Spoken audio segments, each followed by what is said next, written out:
Iubirea ta acoperi tot pământul, văd urmele tale în fiecare clipă. Chiar și când va trece veșnicia, nu voi înceta să te laud.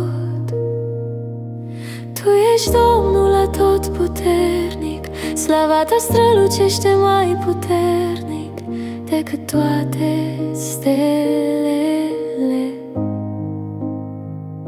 Iubirea ta este adâncă precum oceanul, nimic nu se compară cu puterea ei. Întreaga natură se întoarce către tine, Dumnezeule. Tu ești singurul care este vrednic de laudă. Nu este nimeni mai presus de tine. Tu ești Domnul la tot ce există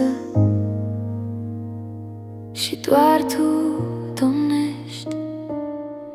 Tu ești Domnul atotputernic, slava ta strălucește mai puternic decât stelele. Iubirea ta este ca un ocean fără margini, nimeni nu o poate întrece.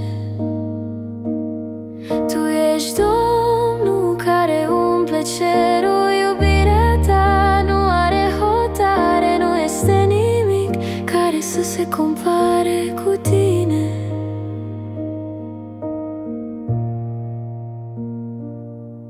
Nu nouă, ci doar numelui tău să fie slava pentru totdeauna.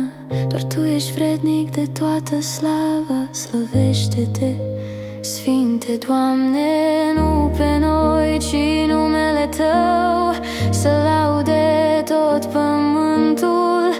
Ești vrednic de toată lauda,